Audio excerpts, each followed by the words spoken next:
Welcome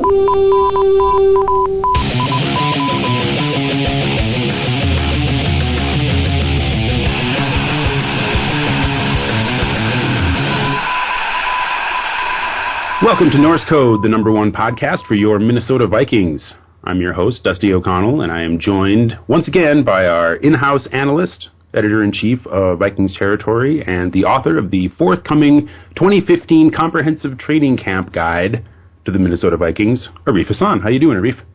I'm good. How are you? I'm really great. I am, it's been a good week, even though it's been hot as shit here in Denver. It's been like 85, 90 degrees at night. So, beyond that, no, things are great. The season is, it seems like we were just like complaining about the interminably long off season, but the wheels are starting to turn. We're actually not that far off from training camp, and I think we're actually pretty close to the third anniversary of the first episode of Norse Code, which is a crazy thing to think about. We were previewing Christian Ponder in his first season as a starter, with his first full preseason in training camp. I think that was sort of our first episode was me shitting on Christian Ponder. Well, we were trying to not shit on Christian Ponder, but unfortunately he did not help us out very much. We were like, he could be like okay. There was I remember the phrase league average being bandied about a lot. Well, that's because that's what we were hoping for, right? Like that was like the best case scenario, yeah.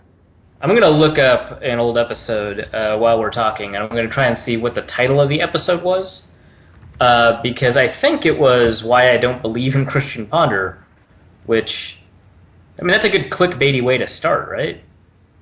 Well, it had nothing on our Season 2 formula, which really crystallized our belief that Christian Ponder sucks, and God bless him, he bore it out. We didn't implement that formula until after it was very clear that Christian Ponder sucked, right? That was a pretty clear retrospective. He had built up an impressive body of like tire fire quality work that led us to such harsh judgment. But while you're looking that up, actually, this is a good opportunity for me to introduce our erstwhile producer, James Bogachnik. How you doing, James? I've been better. How are you, my fine friend? I am full of teeth, unlike you.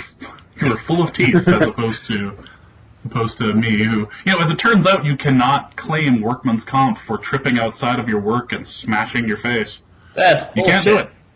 Wow. That's harsh. You gotta be inside the building. So, if you're going to fall on your face, make sure you do it at least through the doorway. Exactly. Otherwise it doesn't count, and you just look like an idiot.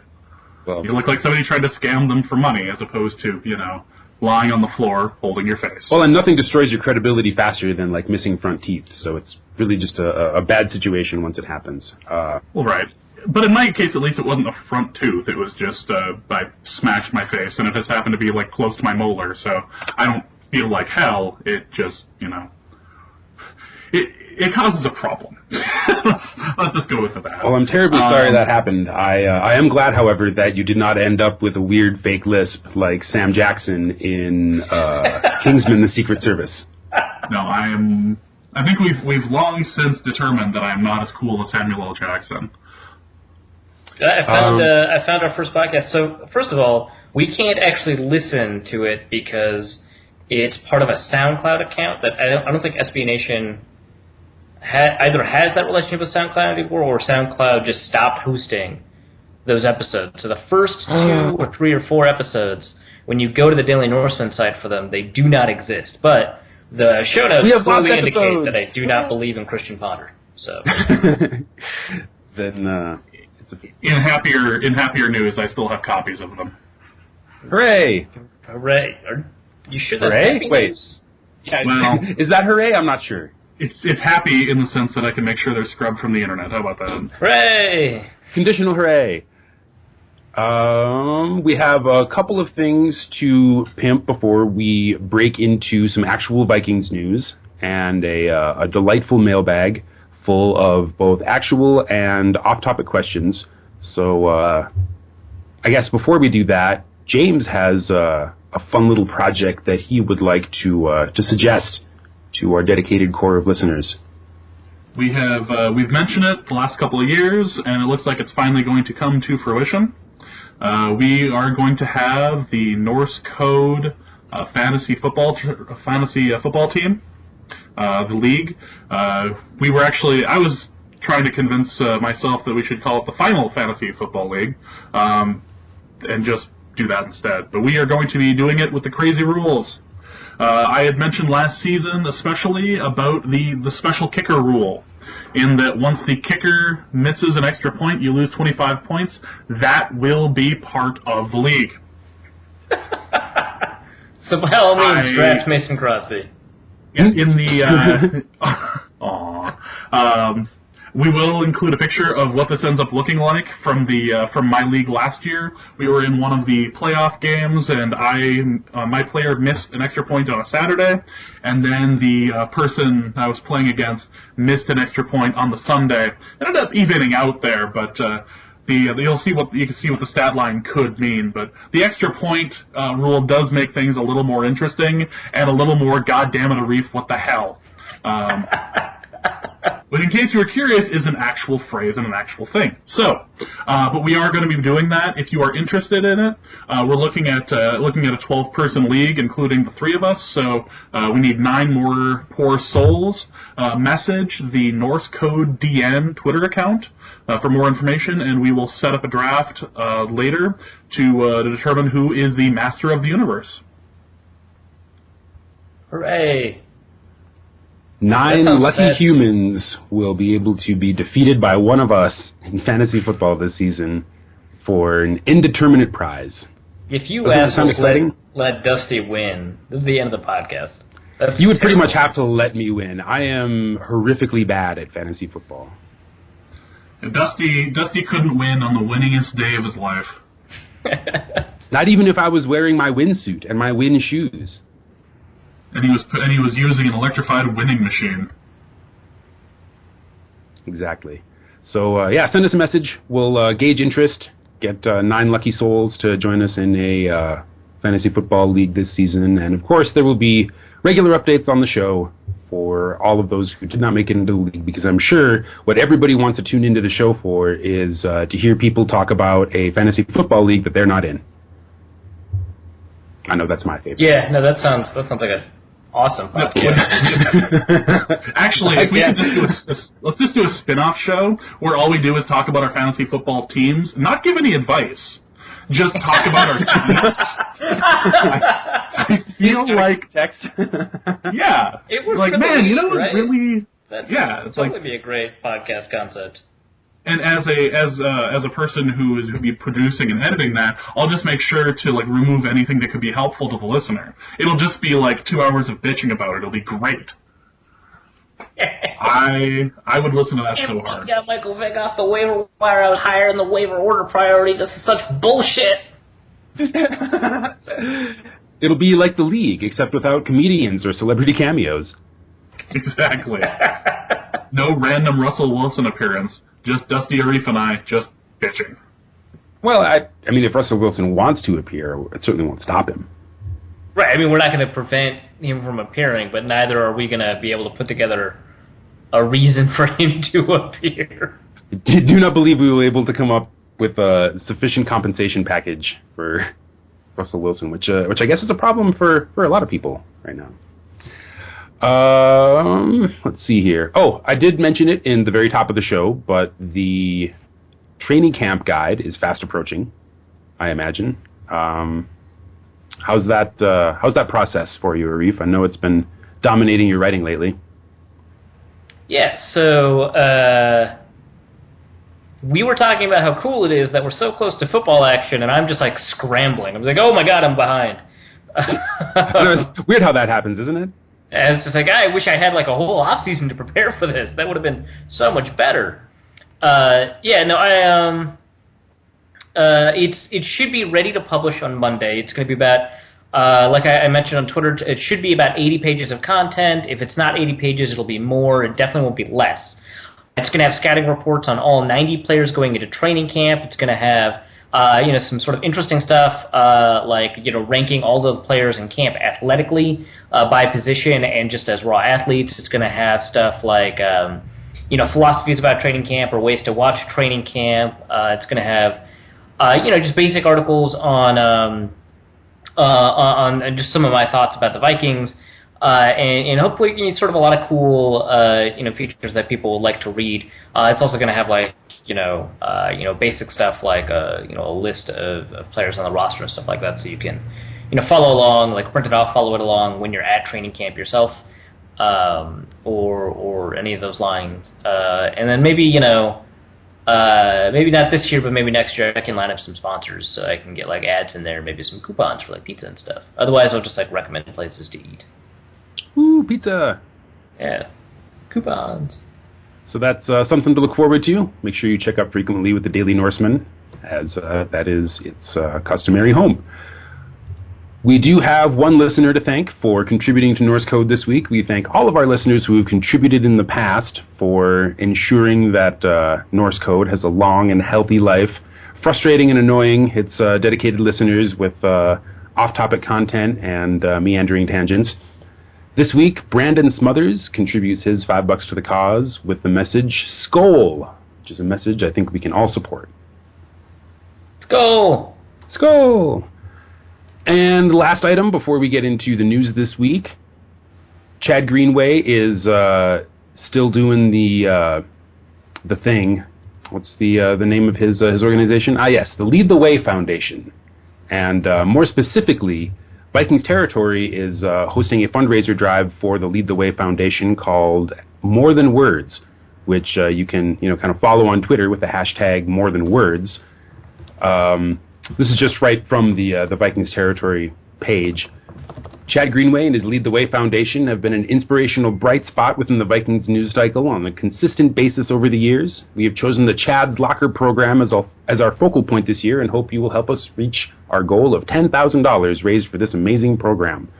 Chad's Locker provides media and entertainment, DVDs, DVD players, video games to children and the families of children with serious illnesses who are, stuck in the hospital. Because everybody knows that hospitals are only slightly less fun than amusement parks. And the Lead the Way Foundation has done a great deal to, make the difficulties of severe childhood illness in the Twin Cities a little easier on the families of those suffering. In Greenway's own words, short term, this More Than Words challenge could help us fund all of our lockers in the Twin Cities for 1 year. And that is huge. Really, truly think about that. Every dollar will make a difference because it is going to help us manage the program and update each of these lockers so that they each get new movies, games, etc. I think about how excited my girls get when a new movie comes out, and our goal is to offer the latest and greatest so that those kids have access to that stuff as well. The current total of donations that has reached Vikings Territory is $2,307. A little short of the $10,000 goal, but still a generous outpouring of support from the Vikings community. Because that's really what this is. It's just the community of Vikings fans that are wise enough to hang out on the Vikings blogs, getting together and supporting this amazing worthy cause. Yeah, and that 2,300 goal is actually, or 2,300 total is actually a little bit below now because we've just got word. I don't know how much yet because we get to see the actual numbers every Monday, but there's been a bunch of new donations, and they're also selling shirts on the Vikings Territory website. Illustrator Matt Engstrom, who has drawn for Nickelodeon and stuff like that. He's a big Vikings fan. You'll see a bunch of his stuff in the fan post at the Daily Norseman website. He's drawn a couple of shirts for us that we're selling for donations. We've got a couple of those sold, and so those will go to the proceeds from that all go to the Chad's Locker program, and then we've also got a couple of independent donations since then. The donation challenge is running all the way through training camp, so until the middle of August. And so there's a good chance that we could hit $10,000, but we're a little bit behind just because we most of the donations you get are in the initial rush, and so we need more help from people. And so definitely we appreciate the donations that you're giving the podcast, but I think Up until the end of training camp, if you want to give a donation to the podcast, you should instead give it to Chad Greenway's More Than Words program, or the Locker program through the More Than Words Challenge. And so you could do that, either through Vikings Territory, the Daily Norseman, you could do it through Vikings Journal, you could do it through Vike Fans, you could do it through Vikings Corner. But you could just go to the website. The easiest way for me to tell you to go to the website is go to vikingsterritory.com/mtw. That'll give you all the information you need, as well as a link to the website. When you donate, you give your donation information, and then after the donation is processed, you'll be led to a page that tells you which blog you want to donate through.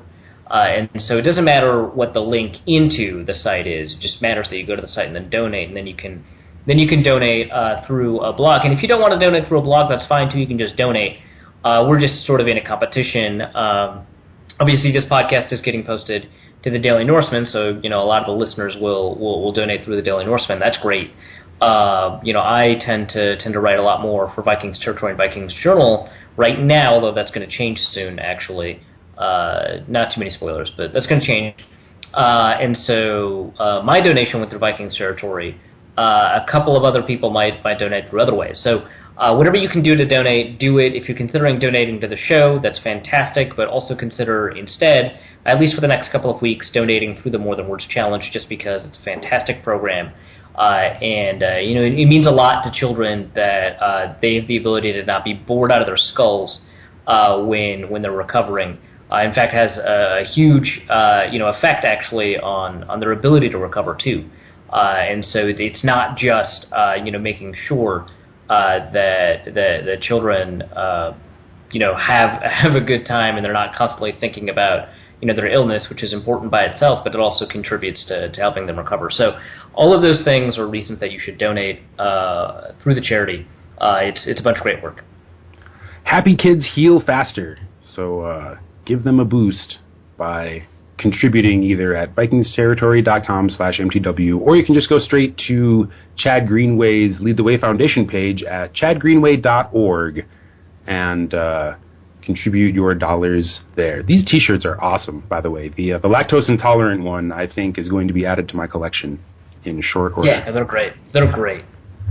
And exciting news on the podcast front, somewhat related. There are rumors that Chad Greenway himself may be on the show. He may have accepted our challenge to talk Lead the Way and Vikings and whatever else we can get him on the horn for. So stay tuned. We're hoping to get that organized and recorded and published for y'all soon, because we know you'd love to hear straight from the man himself. Not as much as we would. Tell him you want him on our show. Don't be a dick, but tweet him at ChadGreenway52 and tell him you want him on the show. I've been talking to his publicist. It sounds like we're pretty close to making it happen. But anything we can do to make it happen faster would absolutely be great. So tell him without bombarding him, and don't be a dick, and let him know that it'd be really cool to have him on the show. Because it would. Absolutely. Well then, I think that takes care of all the preliminary stuff. Let's take a look at the last couple of weeks in Vikings news. Yes. So, roundtable discussions are pretty much the worst. They are just like furnaces from which hot takes are spewed, by and large. And Ben Gessling posed a question to 3 writers for teams in the NFC North who all work for ESPN. And, the answers, I guess, I don't know. Let's just dive right into it. So Ben writes, do you buy the idea that Teddy Bridgewater will emerge in 2015, or do you think he'll struggle after going 1-4 against division opponents last year?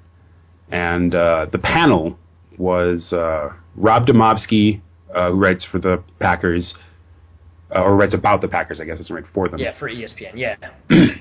Jeff Dickerson, who writes about the Bears for ESPN, and Michael Rothstein, writing about the Lions. Most of them were not very enthusiastic about Teddy's prospects, and I feel like, it's not necessarily the job of a writer who covers one team to be like a super expert about another team, even if they are maybe a division rival. But I feel like a lot of their answers kind of miss the forest for the trees. Yeah, no, it definitely seems that way. You look at, for example, Domofsky's answer. He only looks at the one game that Bridgewater played against the Packers, because the other one, Christian Ponder started, and thought in that game that Bridgewater was far too inaccurate or showed little to no ability to connect with receivers down the field.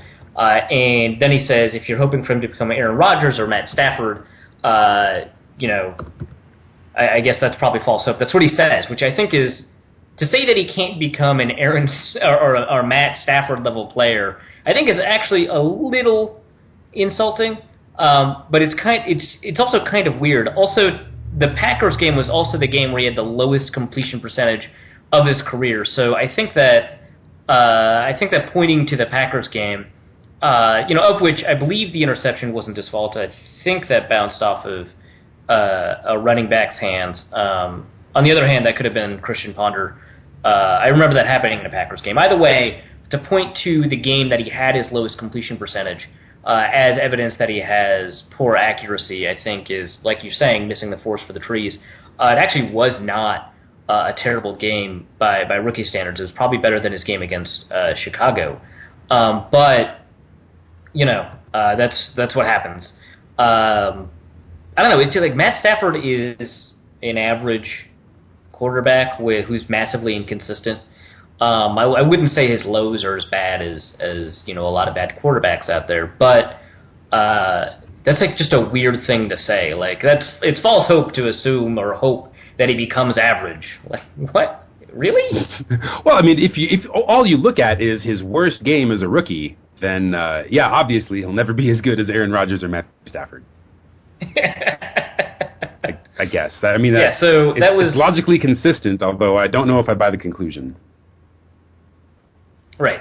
If you said Teddy Bridgewater will never become Aaron Rodgers, I'd be like, yeah, okay, that doesn't bother me. That's fair. Well, I just don't feel like Teddy is I don't think it's fair to compare Teddy to Stafford really either. I mean, their styles seem different from one another, and the teams that are being built around them are kind of built at different purposes. So it's like, I mean, I certainly don't want him to turn into another Matthew Stafford, because the last thing we need is another expert playoff choker. But I don't know. I just don't think the comparison stands very well. Jeff Dickerson, however, who writes about the Bears, is a little higher on Teddy. He's a little bit stronger upside.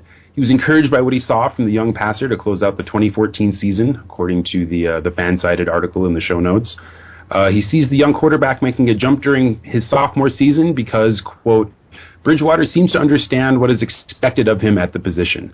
I think you could go even further and say that Coach Zimmer understands, what Teddy can do and what he can't do, and kind of understands what strengths he needs to play to, and has spent a lot of time and effort in the offseason trying to surround him with the kind of talent that will make him more successful.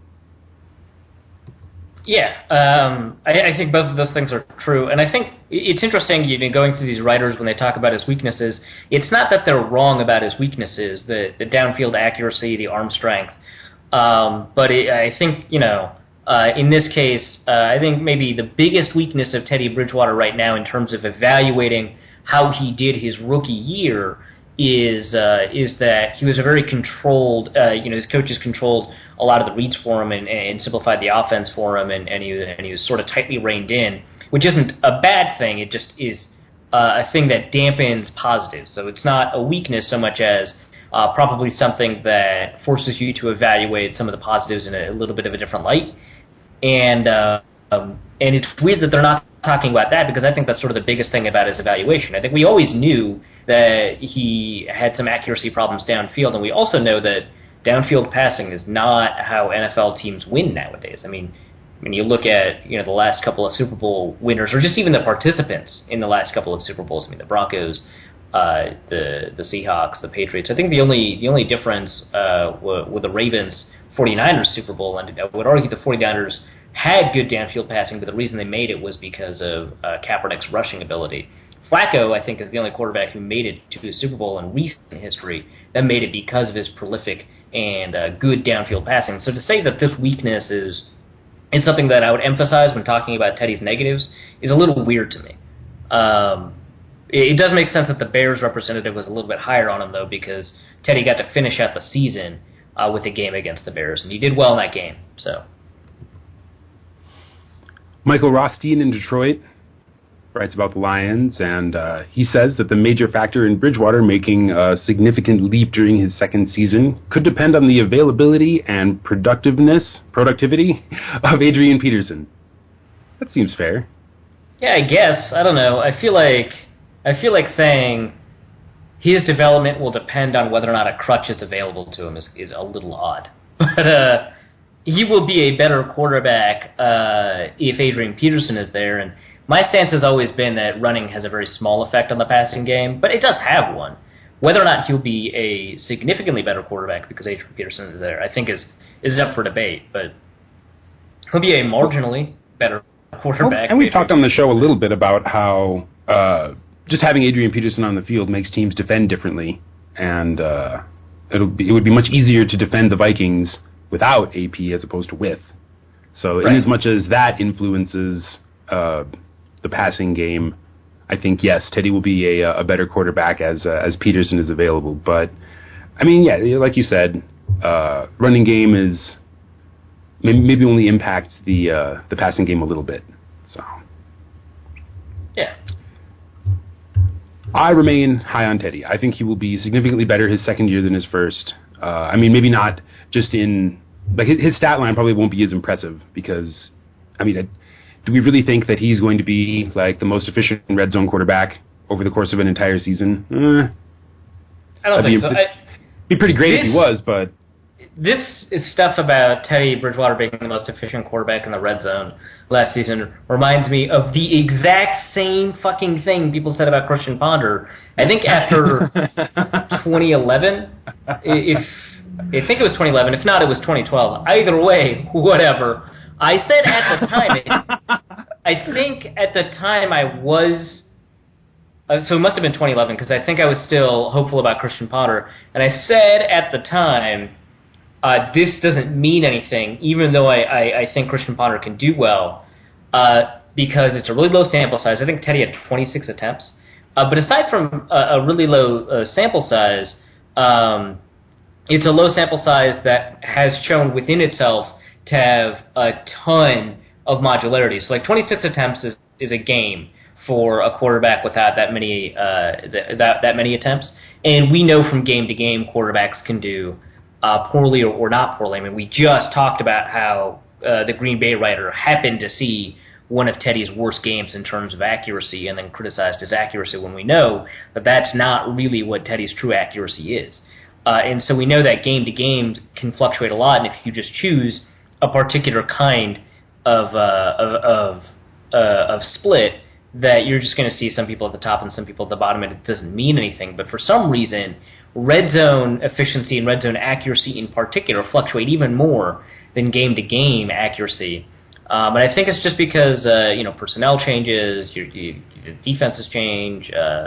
You have a different set of plays. I mean, it's just there's so many reasons that doesn't translate from year to year that I don't think this is a positive or a negative for Teddy. I'm willing to say, even though I think small things like Adrian Peterson being there, helping the quarterback, are things that I can count as a positive, just not a huge positive. I think that this is so insignificant that it is neither a positive nor a negative. And really, what we should be looking for this year is better decision making. Better reads, it's different stuff than a hot stat line to end the season. Yeah, no, absolutely it. We talked about it last time on the podcast. In fact, we assembled the team to complain bitterly about a New York Times article that did not properly give Minnesota credit as one of the most frustrating, losingest sports cities in America. And there appears to be a little cottage industry popping up around pundits on a national level, denying our pain, and I guess that's the by exact extension, phrase I was going to use. Denying our pain. How dare they minimize our pain? They don't know what it's like, and I mean, I guess they can't know unless they are a fan of Minnesota sports teams. But Dan Hansis over at NFL.com has put together what he calls the pain rankings, which just strikes me as another way to twist the knife. Like, how clickbaity. Well, he got me. Got me good. The pain rankings are a list of fan bases. He sure did. That guy. The pain rankings are a list of the fan bases that have apparently been kicked in the proverbial groin most frequently by their favorite teams. You would expect the Vikings to be on a list like this, obviously. Cleveland, of course, is number one. Cleveland is the butt of all sports jokes all the time. With good reason. Yeah, there's no way it's not Cleveland, and if it's not Cleveland, you could dark horse the Bills. We don't know who, because the list isn't fully released yet. It goes to number 4. It could be, because, I mean, if the Lions are up there, then they're just taking just generic losing. Which means that you could have any of the following: the Jets, who have won a Super Bowl, so maybe not; the Bucks, who I think are the losingest team in the NFL, but they've also won a Super Bowl, so maybe not; maybe the Eagles, they don't have a title, or they have a title, they don't have a Super Bowl. And so we have 3 spots available for possibly 4 or 5 teams. Either way, I would say that the Vikings are up there with the Bills and the Browns. I wouldn't mind it if the Vikings are number 3, right, behind the Bills and the Browns. Like, that wouldn't bother me at all. I think it's just someone in those 3. I would put the Vikings probably at number 2 behind the Bills, just because I think that pain, a lot of it has to come from expectation. If you suck and you consistently suck, it doesn't hurt to suck. I mean, I know a lot of Lions fans. The Lions, by the way, are ranked right above the Vikings. I know a lot of Lions fans, and they're not really hurt by the team's lack of success as much as the Vikings fans are, because it's not the 3-13 seasons that bother the Vikings fans. It's the fact that a 3-13 season comes after a playoff season. That bothers them a lot. It's the fact that it's the fact that you have the 2009 championship game. It has the 1975 championship game. You've got the 1998 championship game. I mean, you've got all of these. You have 4 Super Bowl losses. Like, you've got all of these moments where the Vikings were supposed to win, and many times they weren't just supposed to win from like this weird narrative destiny movie. Vegas has them winning. People who think good things about who wins and who loses have the team as winning. And often they don't get blown out unless you're talking about like the 2000 game against the Giants. They often get really close and screw it up. And so I think that's pain. I think that's way more pain than going like 2-14 year after year. Like 0-16, that's a special kind of pain. Like, I get that. 0-14, that's a special kind of pain. I get that. But I think that going like 3-13 after going 10-6, that hurts a lot. I think, going to the NFC Championship game and losing on a late interception or a missed field goal after a kicker doesn't miss a field goal, that's a lot more pain. We're rehashing stuff from the last episode, but this is Dan Hansis' fault, not ours. Exactly. Well, and I mean, we're getting dangerously close into trying to quantify the unquantifiable, but I agree. I think these pain rankings do not accurately control for the abject misery of snatching defeat from the jaws of victory in the closing minutes or overtime of a game in such important games over and over and over and over. It's just like everything looks so good. With Leslie Frazier as our coach, we managed to import Brett Favre and put together an incredibly unlikely season, and all of that, all of the hope, all of the hype, all of the excitement, all of the hand-wringing, all just so Brett Favre could Favre it up right at the end, right at the very end. And actually, even more painful than it being Leslie Frazier was Brad Childress. Oh, yes, Childress. That was the end of his coaching career, right? Right, and I mean, let's talk about that actually, because we didn't even cover this in the last podcast. One of the reasons the 2010 season is so uniquely devastating for fans of a football team, the Vikings 2010 season, is not just what I just said about going 3-13 or whatever after a playoff season, and not just seeing the quarterback that was the best in the league in 2009, because I think Aaron Rodgers didn't turn it on until 2010. But the best in the league in 2009, maybe it was Drew Brees, whatever. Arguably the best in the league in 2009, turning to absolute utter dog shit in 2010. But not only that, he ends the Iron Man streak because he got broken in half by Corey Wooten on a frozen cement field. But you had to see Joe Webb screw it up, but then you also had to see Joe Webb nearly save you in the Detroit Lions game where the face masking call that wasn't called should have been called, right? And I'm not bitter about it now. I'm just saying that that's probably a reason that was a uniquely painful year. I mean, the Metrodome collapsed that year. We had Randy Moss for 3 games that year. That makes no sense. How do you tell that story? And then the Vikings got Randy Moss, and Brett Favre passed to Randy Moss for the 500th touchdown of Brett Favre's career, and then they cut him 3 games later. What? That makes no sense. And then the Titans picked him up, and he didn't really play for them. Randy Moss was on the Titans? That's nuts. That makes no sense. He was behind Kenny Britt on this depth. What? What was he even doing there? Just screwing up workouts? Randy Moss yells at a bunch of caterers, and then Brad Childress cuts him, even though the ownership was you probably should have talked to someone. If not us, at least Rick Spielman. That makes sense. You just cut him. Well, he was being rude. That's not how Brad Childress runs a football team. That's not the Viking way. Now, Percy Harvin, get out there. Yeah, and what can you really say about that? It takes the constitution of someone who lives in the upper Midwest. Somebody with a proclivity for deadpan, dry humor, and just kind of an appreciation for life's cruel nihilism sometimes to just sit back and watch this stuff and be man, how did we ever make the playoffs? How do we make it to the NFC Championship game? Good Lord.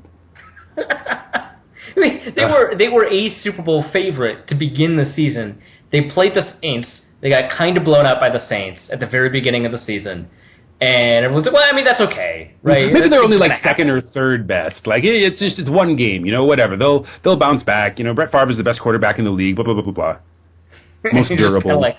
Kind of just waiting and waiting and waiting for the team to be good, and it just never happened. And they pulled out all the stops. They flew Brett Favre to Minneapolis. Brad Childress drove to the airport and picked him up. That was supposed to be it. And then Peyton Manning, of course, wins an ESPY, and he mentions Brett Favre. His Brett Favre was apparently babysitting Peyton Manning's daughter in the audience or something, and oh, okay, sure. Yeah, and Peyton Manning praised Favre as the most durable quarterback he's ever known, and I threw up a little in my mouth. Well, but that's part of the mythos of the season, right? The season was so bad it broke Brett Favre, the most durable quarterback in history. Split him right in half. I hear he wants guts were just all over TCF Bank Stadium. Oh. He exploded like all the rich people with the chips in him did in Kingsman. Exactly like that. I think that's where they got the idea. Purple explosion just all over the field. It's terrible. Check out the actual Pain Rankings article. There's a fun interview with Drew McGarry, who is the national press's favorite Vikings fan, because he is happy to bitterly complain and can always at least generate a chuckle whenever he is bitterly complaining about the Vikings. He does mention a player I had completely forgotten about, Wasawa Sirwanga. Yeah, it's Waswa, I think, right? Waswa Sirwanga. Yes, Waswa Sirwanga. A heavily exploitable cornerback in one of the most frustrating Vikings games I have ever watched. There's a couple of things in here that I didn't even mention. The Herschel Walker trade I didn't mention at all. Jim Marshall's wrong way run, didn't mention it at all. The entire 2005 season, didn't mention it at all. How is this not in the top 3? We should definitely be number 3. I mean, I'm willing to grant, Buffalo, it's, regular misery, and of course, Cleveland But maybe Cleveland should just get like a permanent number 1, and then we can just rank all the other teams, in which case I would be comfortable with the Vikings at number 1 and number 2. Right. Supplemental number 1, interim number 1, behind Cleveland, who has a permanent place. So is there any value to, other than just, for the sake of fans arguing about stuff and potentially generating hot takes, is there much value to trying to quantify the inquantifiable? It's not so much that they're quantifying the inquantifiable. If they did, that'd be really stupid. Or Simmons-esque, which can be both stupid and really fun. Or it could just be really stupid. Bill Simmons, your mileage may vary. But I don't know. It's like it seems like we're moving more and more towards, and by we I mean like the people I follow on Twitter. So like maybe not we as a society, but like in general, I think I've noticed that people are moving more and more towards dismissing arguments that don't have like quantifiable data behind them, and I think that originally was a move that was very smart and good, but I think the more you do it, the more that's dumb, because I think that you can have arguments with subjective, qualitative data behind it, where you make arguments, and all you have to do is appeal to like common standards or values, and in doing that, I think that you produce productive discussions. Not productive like you can do anything with the discussion, but I mean it's like entertaining and like fuels your brain and stuff like that. So I think there's value sort of abstractly in this kind of thing. I think that this is overplayed, this particular thing, like what's the worst franchise to cheer for? I think that's overplayed. The exact same thing is overplayed. Sort of the inverse, who are the best fans in the NFL, also overplayed. And also I think people, and it's easier to quantify that, and I think it's stupider to quantify it too. Because I mean, like people are like, well, the best fans of the NFL are the ones that pay the most, so definitely them. So Dallas Cowboy fans, everyone's like, but Dallas Cowboy fans don't even show up to the stadium. That doesn't make any sense. That sort of stuff. Yeah, so like those two discussions, who are the best fans in the NFL, and which franchises have suffered the most, which cities have suffered the most, both of those are overplayed and boring discussions. But in general, I think it can be productive for you to rank things that are virtually impossible to settle objectively just because the discussions can be a lot of fun. But also, he's just wrong. Like, let's put that in there too. Leaving aside the inherent wrongness of his argument, no, I would say that abstract discussions are oftentimes more fun than ones that can be resolved by a quick trip to Football Outsiders or Pro Football Reference. Exactly. But they're not an unalloyed good. That would be just silly. NFL.com writers seem to like Anthony Barr. Yeah, it's kind of weird. I think. Greg Rosenthal, at least. I don't know. I've kind of seen it elsewhere too. I think I surprised myself actually when I was on 1500 ESPN on Sunday, which is a plug. I'll link to it. But I surprised myself when I said that Anthony Barr has a lot of stuff to work on, because then my mind was like, well, what does he have to work on? And I thought of a lot of things. And that surprised me, because I was like, well, he's a very good linebacker. But there's like a lot of things, and I think we're glossing over a lot of the things that he needs to work on in favor of all of these awesome plays. Like when he starts in the A gap at the line of scrimmage and he blows up a screen on the other side of the field, and you're like, that's virtually impossible. People should not be able to do that. Or like when he won against Tampa Bay by stripping, I think it was a tight end for the ball and running it in for a touchdown. Forgetting, of course, the only reason that they were in overtime is because Anthony Barr gave up the reception in the end zone for the Tampa Bay Buccaneers to come back. And then also the only reason he was in a position to strip the fumble is he was kind of behind in coverage. Which is, I'm not trying to say Anthony Barr is a bad linebacker. I'm saying it's weird because this dude on the Vikings who's very young is somehow getting overrated, which is like not a combination of things that I thought would happen. Like if you just said, yes, the Vikings drafted a linebacker last year, he's very exciting, but, Vikings, and he's very athletic, but he has all these problems. would you say he's going to be overrated? I'd be like, no. I mean, it's very rarely that I think players on the Vikings end up getting overrated. Although Robert Blanton got overrated, I think, by Matt Miller on the Bleacher Report not too long ago. But yeah, I think people are like missing the fact that he still has a lot to work on in terms of tackling technique. I think there's a lot of problems he has in coverage. I think he's very fluid and long, and that makes up for some things. I think we saw some pretty good pass deflections from him as a result of that, but I think that he misses his assignments sometimes. I think he's still trying to get a feel for coverage. And none of this is a problem to me because this is his first year as an off-ball linebacker. He's a rush linebacker in college. And so I'm not bothered by it at all. But to say that he'll end up as one of the better linebackers in the NFL next year, I think is too optimistic. I think he can be. I think that he's on track to be one of the best linebackers in the NFL. I think that next year is too soon.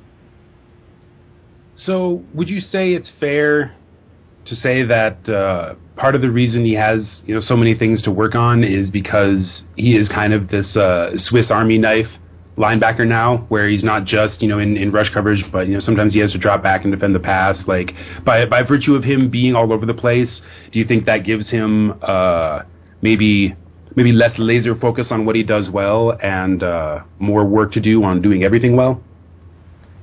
Yeah, I think that you are correct in your assessment. I think part of it is that he was asked to do everything. And some of those things he was actually extremely good at. So it didn't turn out to be jack of all trades, master of nothing sort of thing. It definitely turned out to be like you do everything, and then we'll see. And he was good at a lot of those things. I mean, he's really good at reading plays. He's obviously very good as a blitzer. He's better as a blitzer than he is as an edge rusher. He's really good at recognition, like play recognition. I didn't realize he would be this good at play recognition. He's very fluid. He's very athletic. All those things. But yeah, I think he probably. I don't know. I used to train people to canvas, and I also used to coach debaters and speech kids. And the thing that I figured out that was the best thing to encourage people to grow as competitors. Or as employees, because I had to train employees too, is to give them one thing to improve on, and then wait until they've improved on the one thing, and then move on to the next thing. And I think that might be what Anthony Barr has to do. I think the first thing I would ask him to do is to improve on tackling technique, and tackling technique from odd angles, next getting off of blocks to tackle, and then so on and so on. Because I think that when the situation is perfect for him, he has very good tackling technique. Like, you happen to be square up against a running back, hitting the hole. You can have perfect tackling technique at the time, but you have to change what you do every time a different situation comes up. I mean, you're not always approaching a player from head on. Sometimes you have to get off of a block. Sometimes you're tackling from behind. Sometimes you have an angle. All those things. And so he has to improve his technique in those areas as well. And sometimes what's good in one situation is not good in another situation, which is why he had so many missed tackles last year. That sort of thing. And then you can improve in, sort of recognizing routes or reading receivers and coverage and so on and so forth. And so, I think he's going to have to continue to do this thing where he's focusing on doing a lot of things well. But I think that you're right that the way that he improves is by improving one thing at a time. And I think that if he does that, I think that he could be a very good linebacker in 2016. Pro Bowl quality linebacker in 2016, and a very good linebacker just even next year. Rosenthal mentions New England Patriots linebacker Jamie Collins as a player with a similar skill set to Barr. Assuming the Vikings... That is accurate. That is true. Assuming that the Vikings, basically take your advice and invest most of their, off-season training time and training time during the season improving Barr's tackling technique, and he becomes or continues to be a tackle machine rather than a sack and fumble machine. Over 12 games last year, he had 2 forced fumbles, 3 picks, 4 sacks, and 70 tackles. Pretty good.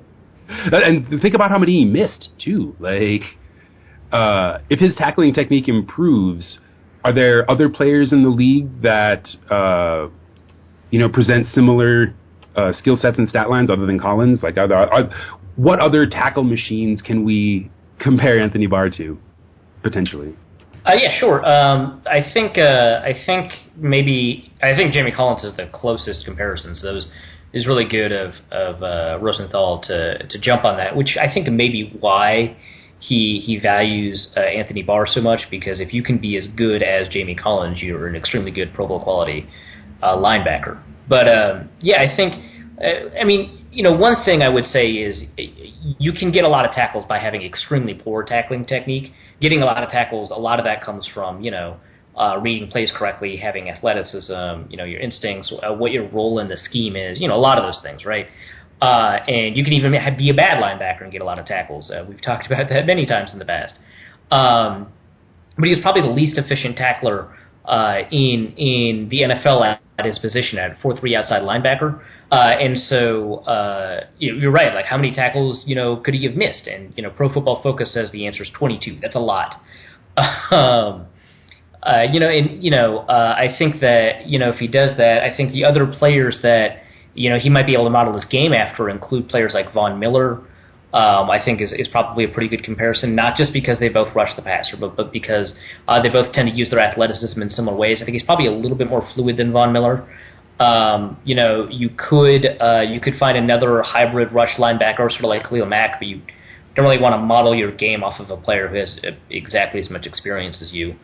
But yeah, I think Von Miller and Jamie Collins are closer in playing styles than someone like Brandon Marshall, the Denver linebacker version, or like Levante David, for example. I don't think they're necessarily similar linebackers. Although picking up on Levante David's strengths, like finding out what's replicable from David and applying that to his game, I think will probably help Anthony Barr a lot.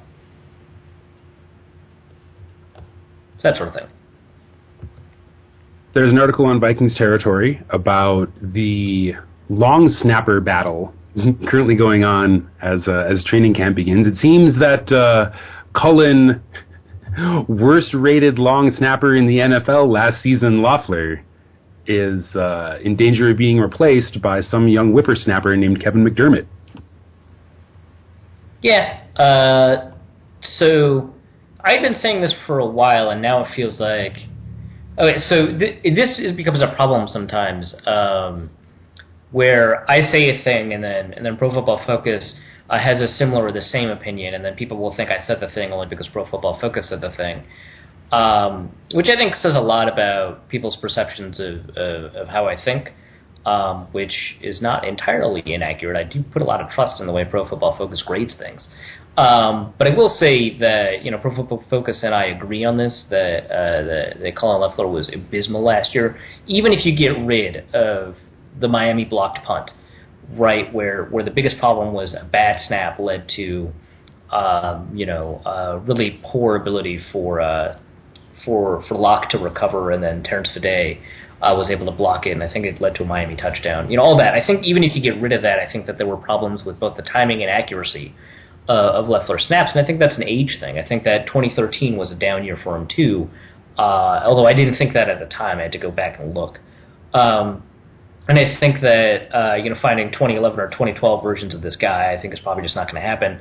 And so yeah, I think that the long snapper battle will happen, and I think it's more important than people are saying, because if you find a guy who's as bad as Loeffler was last year to play this year, I think you're going to continue to find Blair Walsh to be the least accurate kicker in the league, which he was last year, and you're going to continue to find that Locke is not a particularly good punter, which he was not last year or the year before. And I don't necessarily think that Locke is a good punter with a good long snapper, but a bad long snapper can hurt you a lot. And if you have a bad long snapper, it's going to be very, very difficult for you to have an accurate kicking game. And we saw the difference in the way that the Vikings handled these kicks, and it puts points on the field when you have a good long snapper. So I think it's important. I think it's more important than people say, and it would be nice to see former teammate of Jeff Locke, Kevin McDermott, make the roster. I mean, he theoretically already has chemistry with Locke. That'd be nice because it's kind of the only person he needs chemistry with. I mean, you do need timing between all three players, all three specialists, and Blair Walsh is going to have to get used to the timing from a new long snapper, and so in that effect there is chemistry. But having Locke and McDermott work together well, if they can work together well like they did at UCLA, I think would be a big boon for the special teams, and I think that you'll see fewer points get dropped off the board as a result. Kevin McDermott is 25 years old. Colin Loeffler is 34, one of the rare NFL players who is older than I am. Is Colin Loeffler getting too old to be a long snapper? I don't think so. Long snappers can get pretty old. I don't think they can get 40, so it's not like he's, in the peak of his career or anything. But I think you could find like 38-year-old long snappers. I'm not going to look it up. I'm just going to assume it. But I am pretty confident that this is true. Time to put him out to stud, but okay. The struggle is real. There's another article on Vikings territory this week about the most exciting home games. I mean, I feel like all Vikings games are exciting, even though we foolishly believed that the Giants game on Monday Night Football would be exciting. That was maybe a It was sort of exciting, like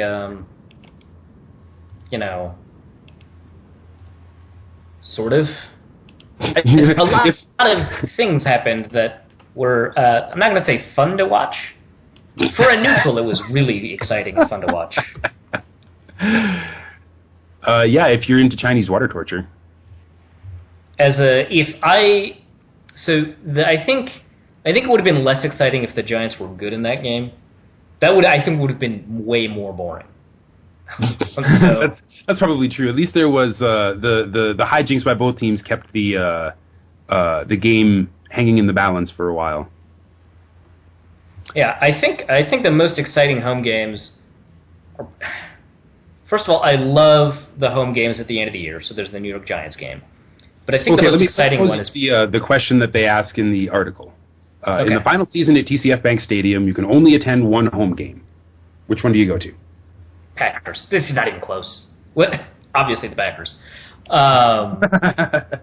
answer. Does that make it the most exciting game? I don't know if that makes it the most exciting game, but yeah, that's definitely the one I go to. I like the Seahawks, so I'd go to that game.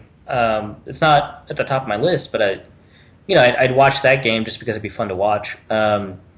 I don't know, these games at the end of the year are super exciting. So the Giants game and the Bears game are always exciting to me. Other than that, I would say that the slate may be less exciting than normal, just because I don't see a bunch of teams that are necessarily that competitive with the Vikings in terms of like matching the strengths and weaknesses. Like the Detroit Lions, I have no idea if they're going to be good or not, because 1 year with a good defense does not necessitate a second year with a good defense, especially after the best defensive player left. The Kansas City Chiefs, who knows, they're a boring team to watch in general, but they've got a really good defense. But yeah, I don't know. I think the Packers game is probably going to be one of the most exciting games, and I think the games at the end of the year are going to be pretty exciting.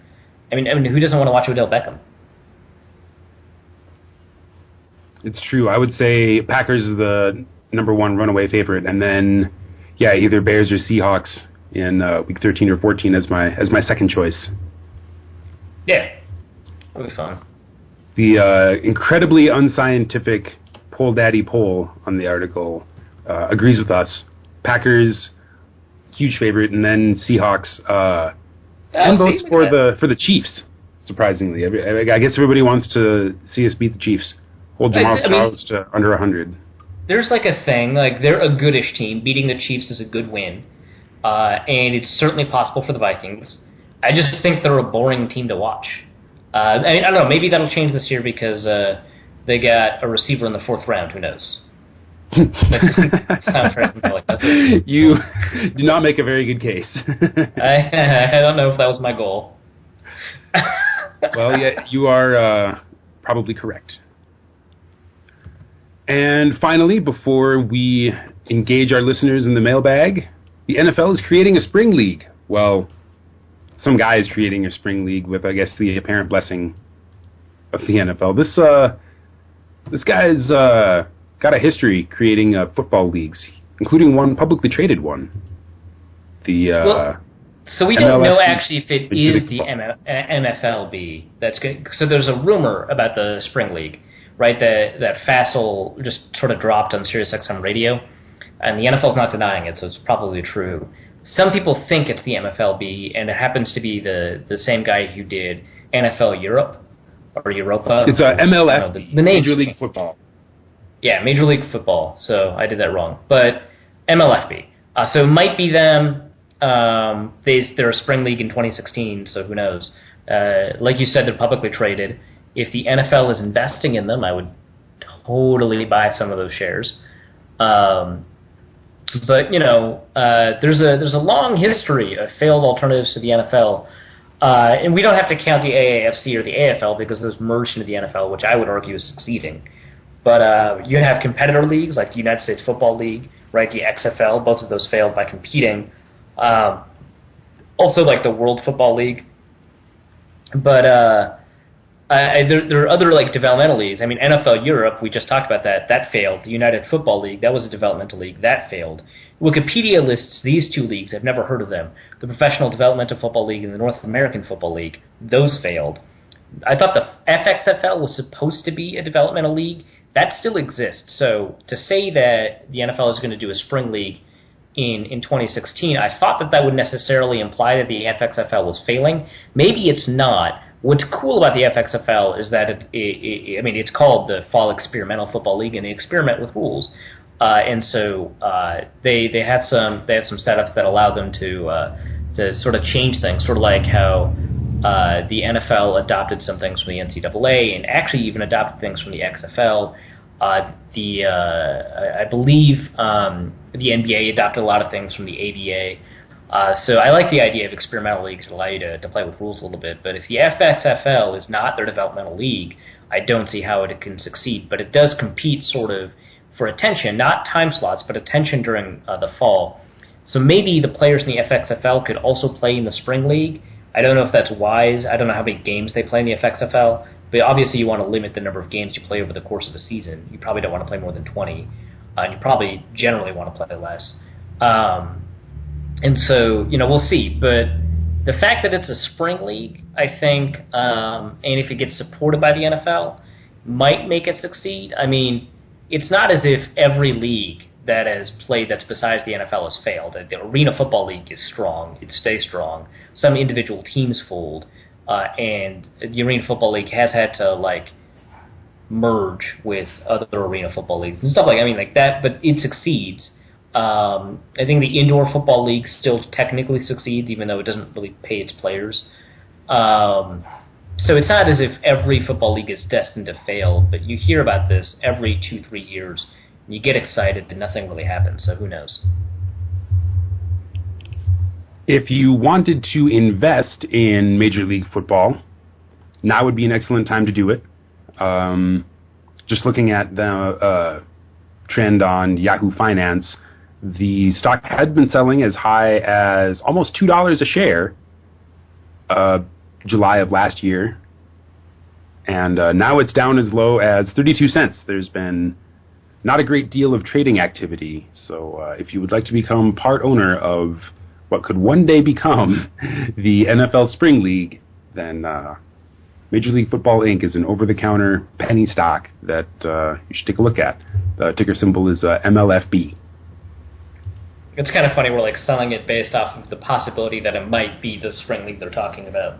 I'm not selling anything, but it would be funny if this rumor turned out to be true. We could get it on the ground floor and become league ownership. Wouldn't that be great? Yes, I believe after our fantastic ideas for running a football league, I think that would be great. You're right. Yep. Then nothing can possibly go wrong with that. There's basically no way we could be a worse commissioner than Gary Bettman. In the event that we were somehow elected to operate this league, which would hopefully never happen. Hooray! We're not Gary Bettman. Yes, I actually wake up every morning and thank the universe that I am not Gary Bettman. Well, let's hit the mailbag, shall we? Mailbag. Logan Mironoff-Chin at Chinable on Twitter writes us, since he was out for the game lots last year, some remarkable construction, can you give a refresher on Brandon Fusco for us? Yeah, sure. It's not like I was going to say no to that question. No, I like Brandon Fusco a lot. He, first background a little bit, he was a He's a center for Slippery Rock. He won the Remington Award for Best Center in the country at his division, which was Division II. When he was coming out, he was seen as undersized, so a lot of people thought he could only play center in the NFL. Drafted at the 6th round. People didn't really expect him to make a big splash. He won a competition against Jeff Schwartz to start the season in 2012, which I thought at the time was dumb. I thought Schwartz was by far the better guard. He just happened to get injured. And then Jeff Schwartz outplayed Brandon Fusco in 2012 during the moments that he played, and Fusco stopped playing full games near the end of the season, trading off of Schwartz. But the Vikings kept Fusco and moved on from Schwartz, and he turned in an extremely good 2013 season. It's on Fusco to repeat that in 2015 because he didn't have enough chances in 2014, but he did look pretty good in his limited time in 2014. Which is to say, how many games? I mean, there wasn't very many games. To say he looked good in his limited time in 2014, maybe I'm remembering the preseason. Yeah, he only played for 3 games. So that's not saying a lot. But the way that he plays, I mean, like I said, he's an undersized guard.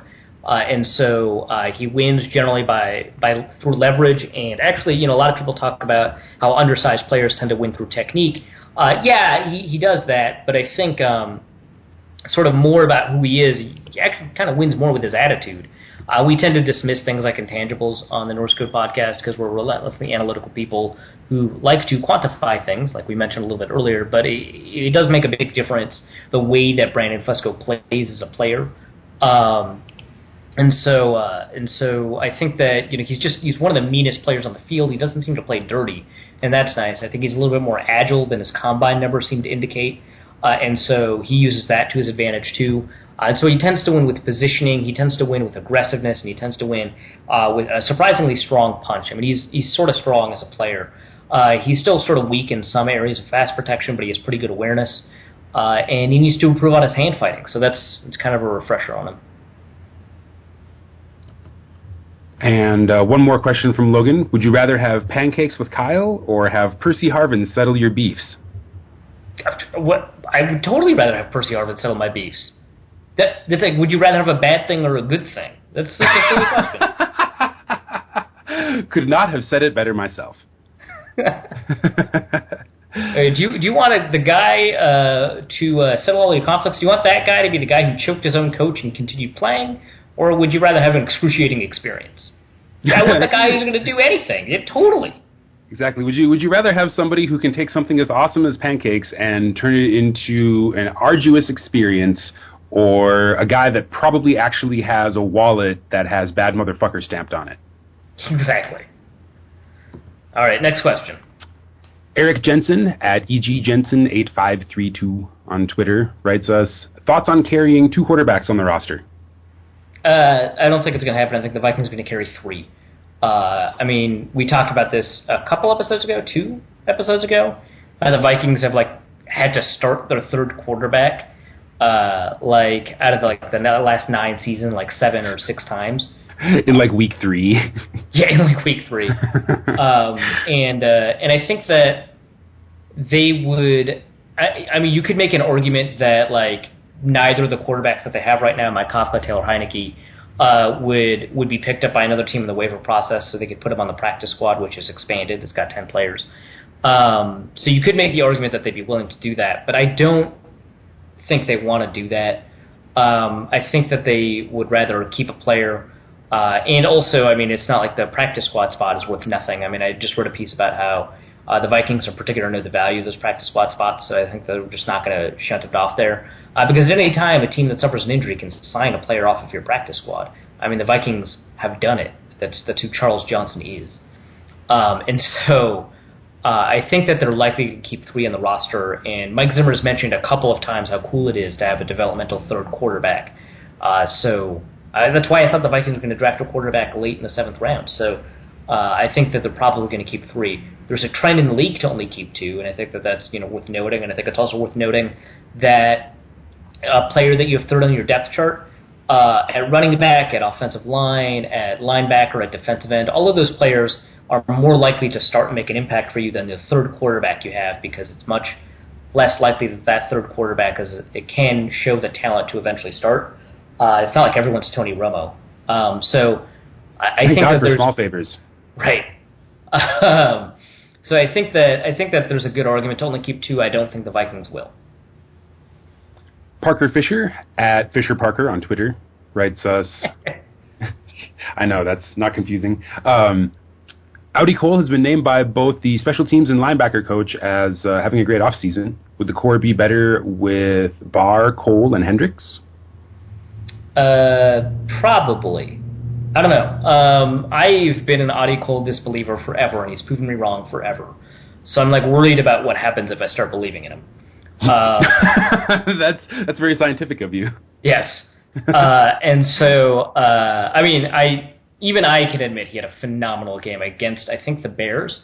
And he had 17 tackles, which, again, not an indicator of quality necessarily.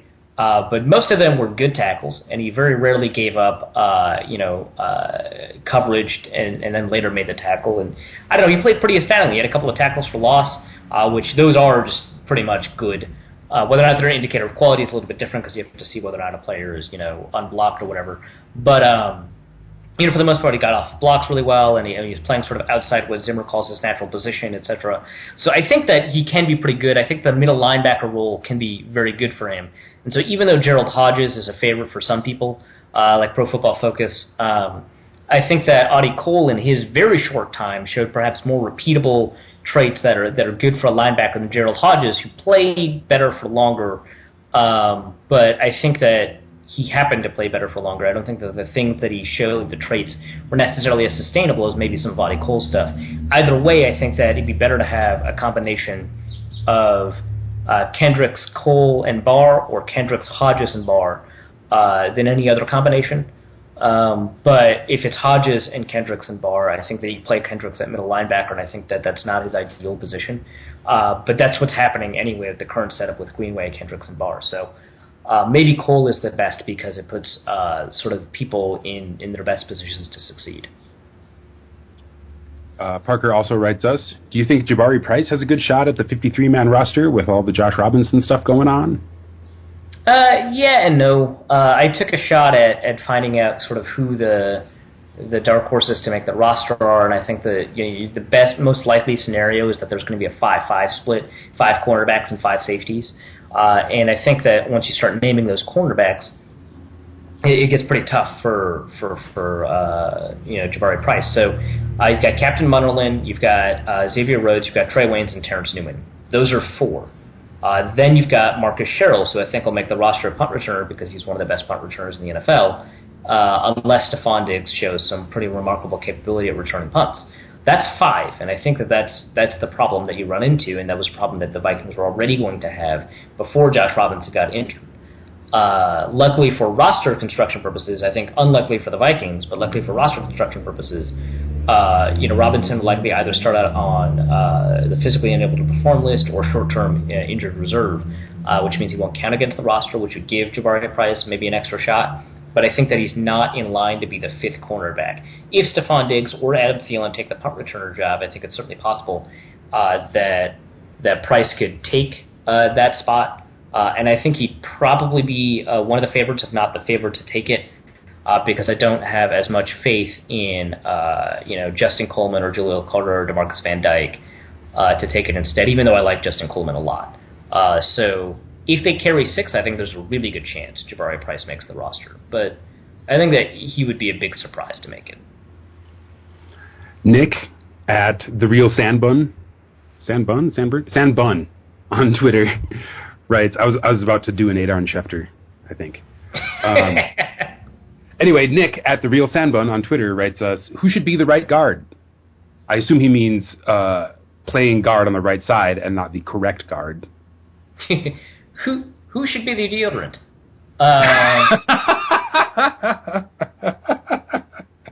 Didn't even think of that. I would say Brandon Fusco should be the right guard because if it's not broke, don't fix it. Brandon Fusco drive for 72 hours. Man, have you seen pictures of him playing? No, he wouldn't. I mean, he's a sweaty dude. I got no problem with that. So he should be the right guard, but he should probably not be the right guard. Right, exactly. Which I think that would avoid the question if I didn't then answer the question, then who should be the left guard? Which, that's fair, imaginary listener who's having a conversation with me. I would say probably TJ Clemmings, but I would have no problem if it were David Yankee. In fact, I looked at Joe Berger's games from Miami and some of his games with the Vikings, and I actually would not have as much of a problem if he started the left guard either. I think all of those players would be interesting and justifiable starting at the left guard position. I would be more excited if it was David Yankee, because I think TJ Clemmings is going to start a tackle in 2016. I say that with a lot more certainty than I have. I think it is most likely that TJ Clemmings is going to start at left tackle in 2016. And so, guard would help train him for the position, but I think that he's a liability right now because I think his footwork's a mess. I mean, he's only played tackle for like 2 seasons ever. So I think that starting him is a problem. But I think that he can be the starting left tackle in 2016, and so I wouldn't mind him, sitting a year and learning footwork and things like that. But it's justifiable to start him at left guard to get him used to sort of the footwork he would need to play there at left tackle. But I think that David Yankee would be the most exciting because it means his strength issues are resolved. It means that maybe some of those balance issues are resolved, and I think that he can be a top-level lineman with the Vikings.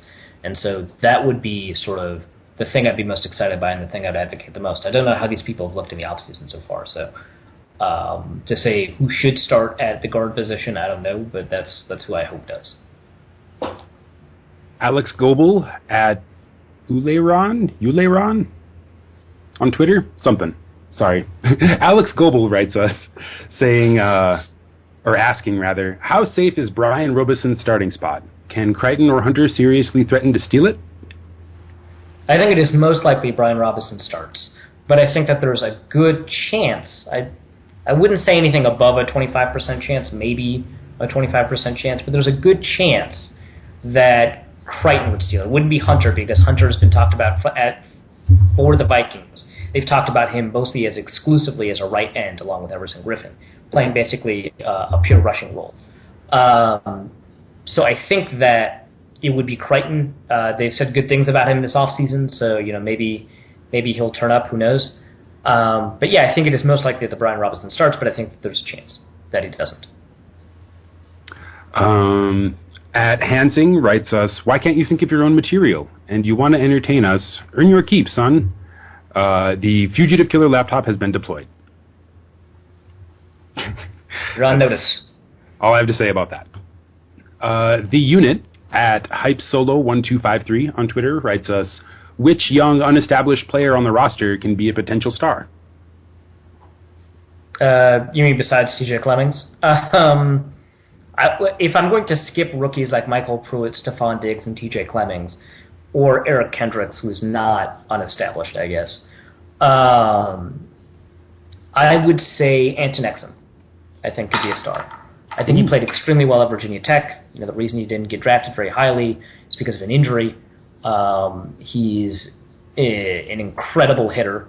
Harrison Smith is one of the top hitting safeties in the NFL, but I think that he would be second to the Anton Exum I saw play at Virginia Tech in terms of the ability to hit. So I think that he could be a star if he starts. So that's my answer. The Unit also asks us, due to his bar-like athleticism, can Hunter transition to linebacker? Would we want him to? Yes and no. I think that in the same way that Everson Griffin was talked about at linebacker for 2.5 seasons, it's possible that they have the athletic profile to do so. But the Griffin experiment at linebacker wasn't very good and it didn't pan out. And I think that if you moved Hunter to linebacker, I think maybe a similar thing would happen. He is a very smart and aware player, which is something that you definitely need. And he is technically behind. He's very deficient from a technical perspective as a rush passer. But I think that you want him to focus on the position he's learning right now. And I think that it is a simpler position to learn, and I think you want to overload him with too much stuff. Otherwise, you have like a bunch of linebackers who are new and overloaded with too much stuff. Bunch of Anthony Barrs. Which sounds exciting until it happens. That kind of makes me think of the old tabletop football game where you just like turn on the field and it vibrates and all the players just start kind of like going everywhere. Like. It's a pretty good analogy. Kyle Segal at KJ Segal on Twitter writes us, who will be our top O-line performer overall in 2015? I would like it to be John Sullivan, but my guess is Brandon Fusco. Yay! Please refer to the earlier primer on Brandon Fusco if you don't remember who he is. Kyle Segal will begin the off-topic portion of the show with a question that actually he solicits Big Mono's opinion for this one. So we'll welcome back our producer James to the show momentarily here, so we can get him on the record about jalapeno ketchup. How do we feel about it? Asks Kyle. I love it. Chipotle ketchup is just about the best thing in the world, and you can make it just by adding Chipotle Tabasco to ketchup. Of this concoction. Yeah, I support it. I think it could even go on hot dogs. Yeah, James even mentioned on Twitter it's especially good on hot dogs, which is just accurate. And the great Alton Brown appeared on Twitter yesterday to settle the argument, is a hot dog a sandwich? He says yes, I agree with him. Yeah, I was talking about this with my girlfriend, and she thinks it's a sandwich if the buns aren't connected. To which, I pointed out there's a great number of sub sandwiches where the bread is connected. Yeah, Subway is a sandwich. Yeah, and so I don't see a way you can definitionally get out of it. I think that philosophically it's not quite the same as most sandwiches, but it's a sandwich. I am also willing to hold the controversial opinion that a taco is a sandwich as well. Which I don't think wraps are sandwiches, so I can't. I can't think of a taco as a sandwich then. Wraps are sandwiches. They just have unconventional bread. Unconventional bread. That's not a terrible band name. That's the name of my Flaming Lips cover band. Unconventional bread. I guess at that point you'd have to sort of define what bread is, and I think that it has to rise. So, no. Must be leavened? Must be leavened. Okay. Sorry, matzo fans. Womp womp.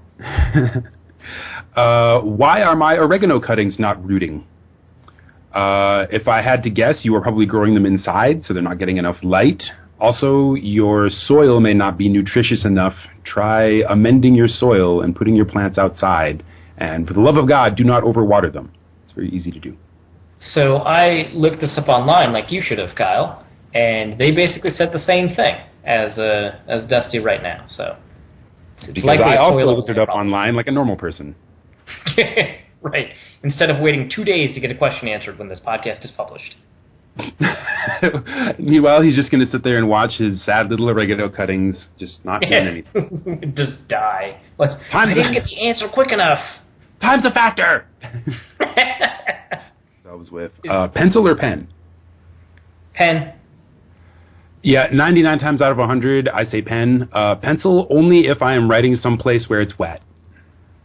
Yeah, that makes sense. Pencil is just...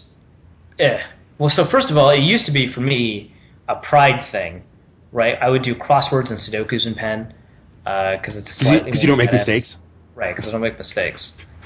It did make me a little bit too hesitant at crosswords for a little while, because it's like, oh, I'm writing in pen.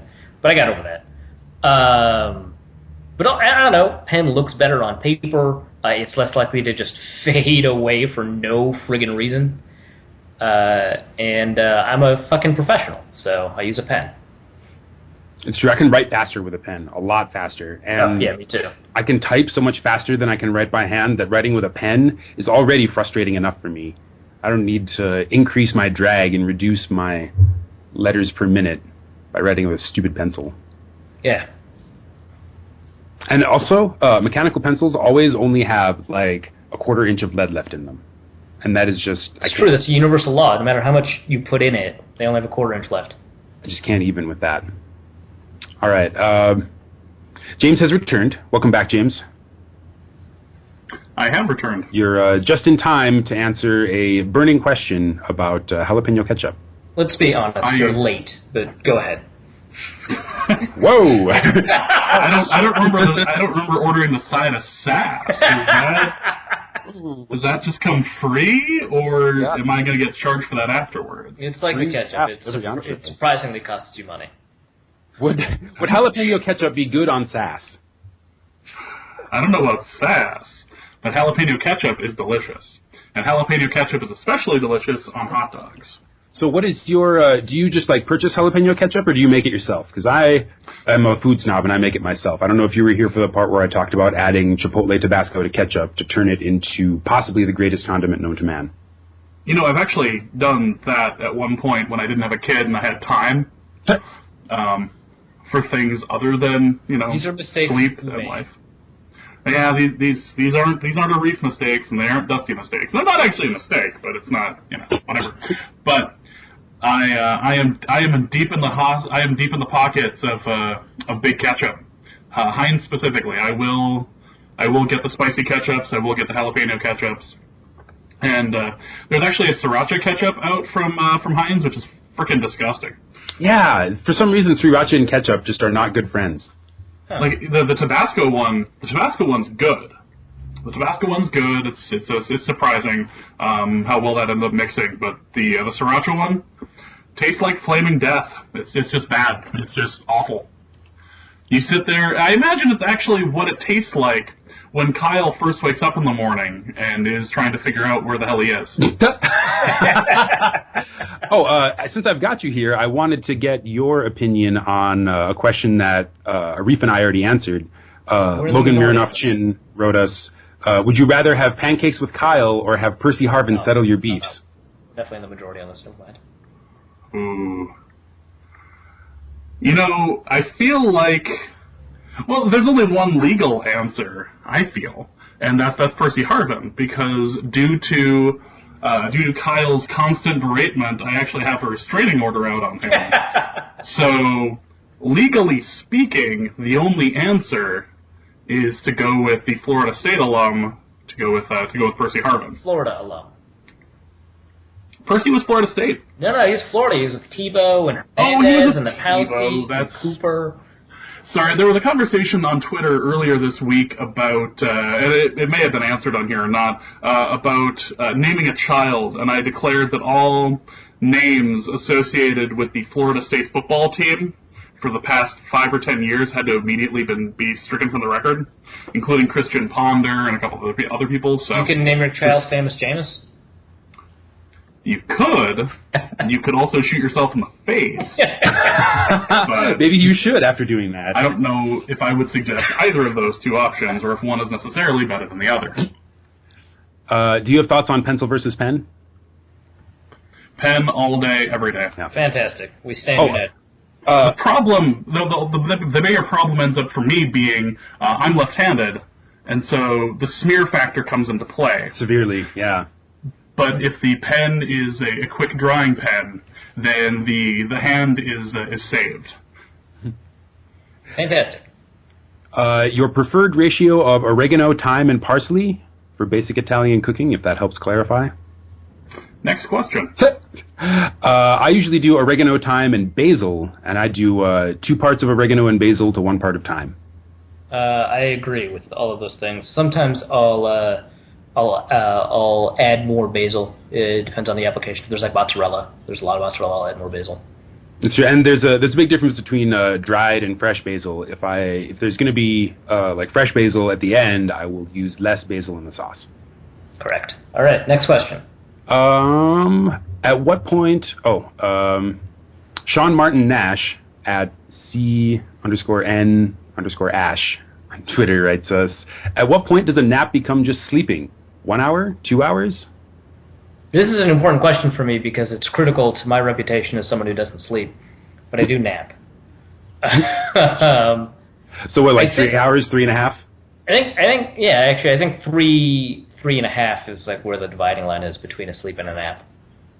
I feel like the correct answer turns into one of those when you fall. It's not actually a tangible number, so this is sort of like a dusty answer, admittedly.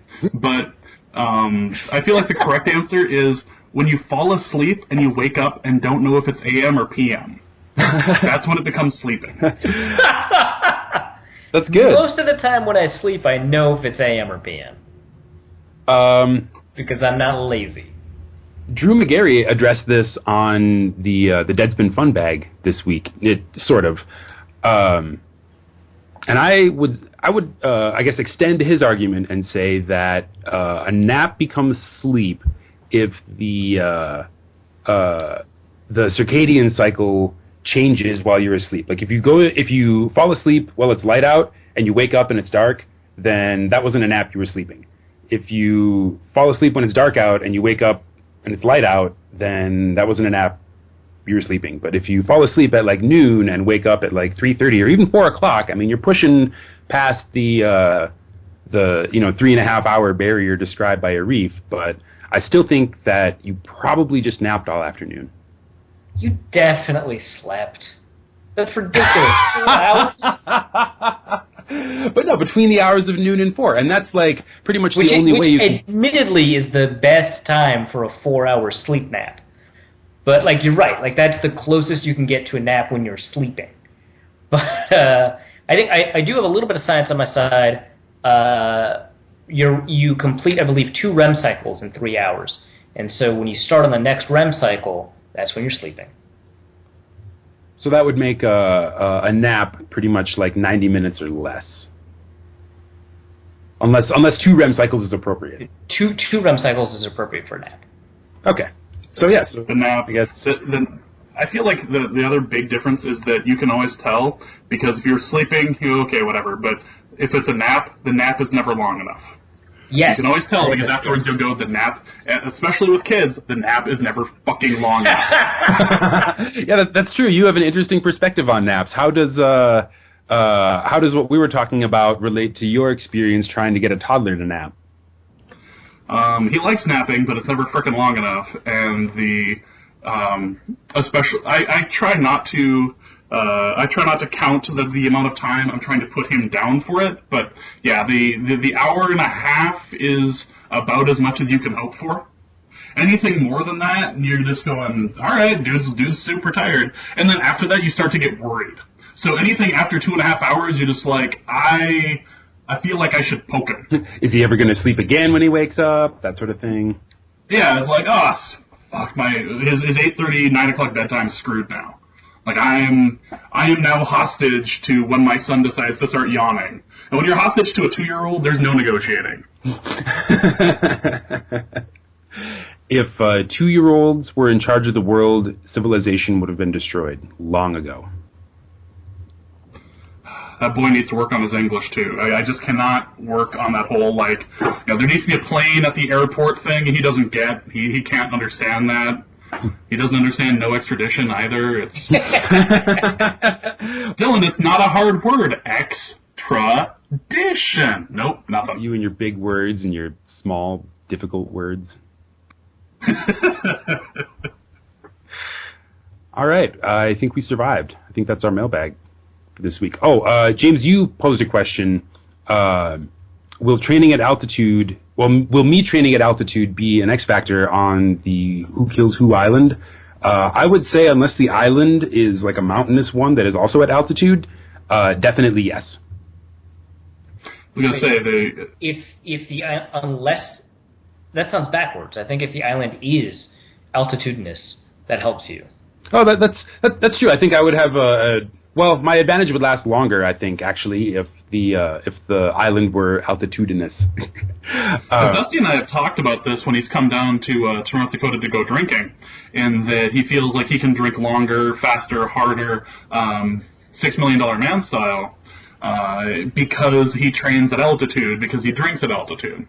So if you apply that to being out in the middle of the ocean on an island, he may have a little more stamina and maybe a little bit more difficult to kill, as opposed to Arif and I, who would just start panting, A, because Arif's not in shape, and B, because I am god-awfully I'm round. I am not in shape. Well, I acclimate pretty quickly. I have begun to work out, so by the time this island happens, I might be what resembles in shape. All we need is just like warning that the island is going to happen, and then we can just break out into our Rocky montages. Exactly. I'll be doing pull-ups, but you won't be able to see that I'm actually jumping off the ground. I will say this about altitudinous training, aside from the fact that Olympic athletes do it, and that's probably better evidence, I do have this anecdote to offer.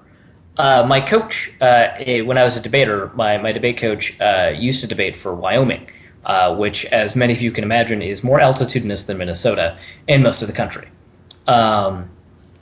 He also, I think, coached at like Denver or something. When tournaments were held in Wyoming or Denver, it was very difficult for people to keep up because, I don't know if you saw that Vine I posted of me debating from a while back, but you have to speak very quickly in college debate. That video is incredible. Up to 600 words a minute, usually closer to 400.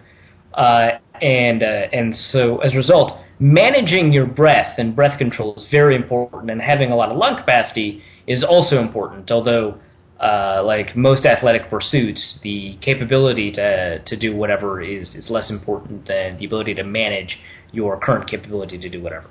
But yeah, it was very difficult for people to debate at high altitudes, and the Wyoming kids did a very good job on home turf, as it were. When they moved to a low altitude to debate, they did have an advantage, but it was slighter and not as obvious.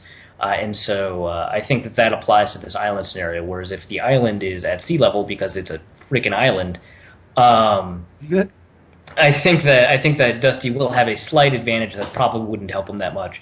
But I think if the island is mostly a mountain with a very tiny amount of beach at sea level, then I think Dusty's advantage will be magnified. Yeah, I'm climbing that bitch and you're not catching me. All right, well that's good because the any sort of advantage that you get from training at altitude, I feel, will be nullified by the fact that you smoke. So I feel like it ends up kind of evening itself out in the end. Hey man, I'm a light smoker, and I can run a just over 9-minute mile at relative altitude. I couldn't do it like up in the mountains, but I can do it at 5,000 feet. So suck on that. I like how the smoking thing is like the 8th worst thing that you do to your body. So I mean, well, people ask me what I do to stay looking so young, and I just tell them methamphetamines and cigarettes. There you go. Keeps this face looking fresh. I'm on the Jesse from Breaking Bad diet. Yep. I put a little bit of Tabasco on that meth. Call it good. Sorry. With you, it'd be smoked paprika and a little bit of oregano. And if I can get just a hint of swallow's nest with my thing, it'd be great. And some fresh basil. Yes, some fresh basil. Fresh basil. If it is freeze dried, I will kill you for every flake of freeze dried. Yeah, I see. Fuck all that. That shit's terrible.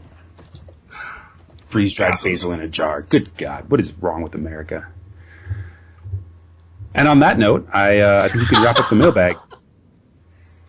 Yes, we'll continue to ignore Kyle's plea for a real answer to the paprika question. All right, that's it for Norse Code. Okay, all right. Why did Arif blatantly avoid my paprika question, asks Kyle, answering more flavor to spice versus sweet. Now, some sort of fruity emoji thing. Yeah, it's important for Arif to answer the question why he avoided it and not answer the question that he's actually posting. Arif, why are you avoiding the question? What question? There you go. There you have it. And that will conclude the mailbag for episode 75 of Norse Code. And actually, now that I look at the rundown, the rest of the show as well. Unless, James, do you have any parting shots for our listeners? It's time to get out.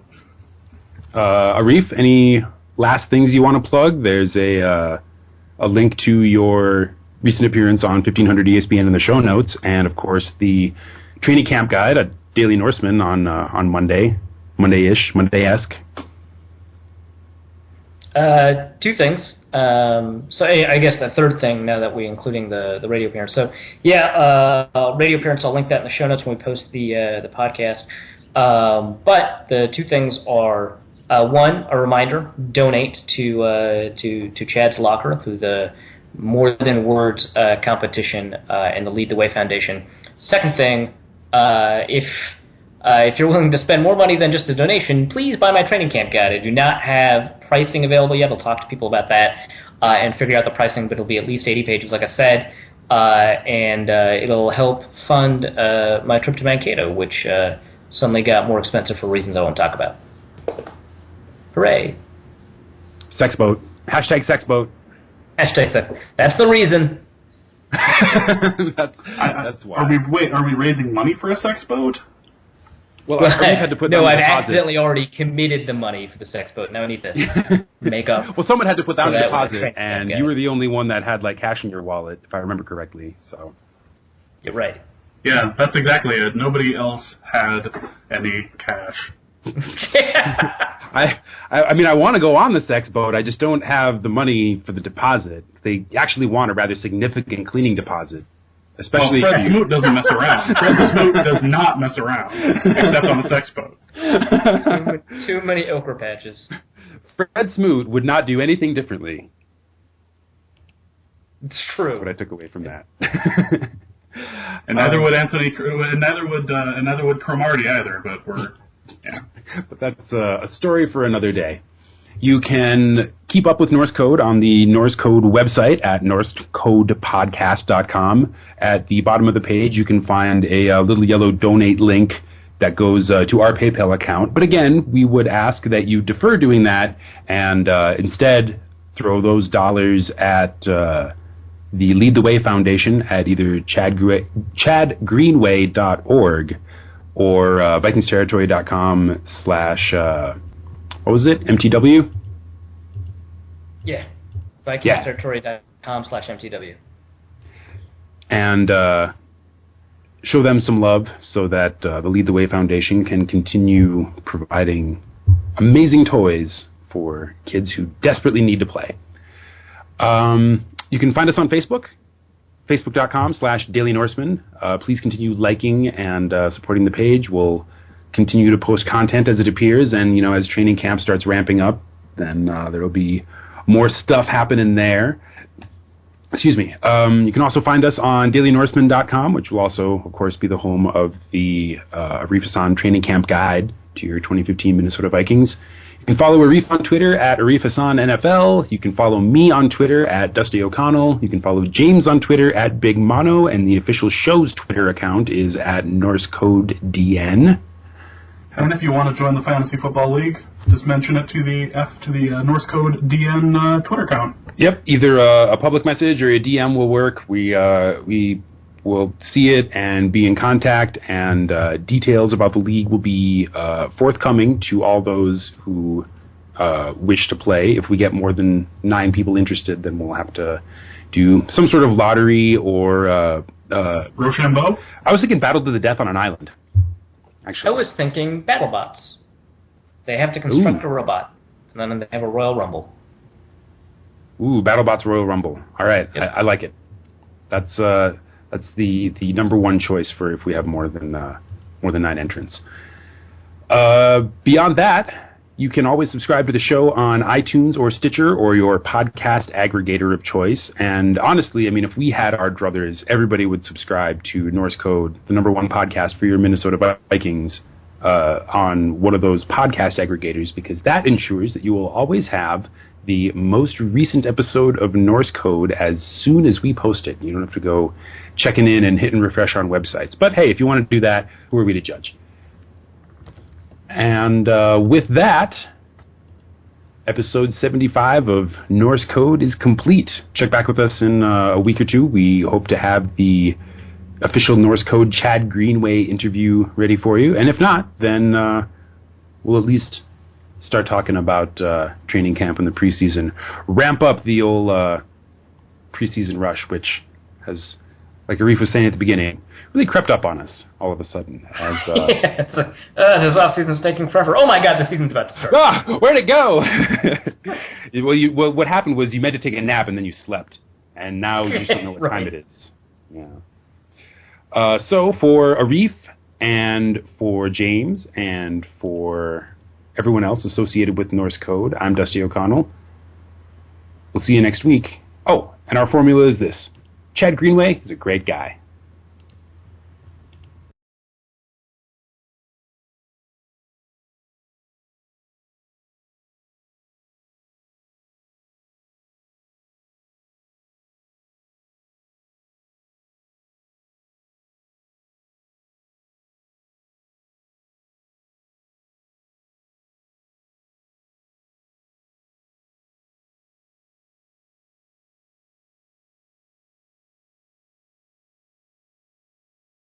Norse Code is the official podcast of the Daily Norseman SB Nation blog and is produced with cooperation from Pompous Jerk Productions. Pompous Jerk Productions. Attitude with attitude. The opinions expressed in this podcast are solely those of their contributors and do not reflect official positions of the Minnesota Vikings, SB Nation, the Daily Norseman staff, or PJP. No information in this podcast should be construed as gambling advice. Please obey all local gaming laws. Our formula is this. We go out, we hit people in the mouth.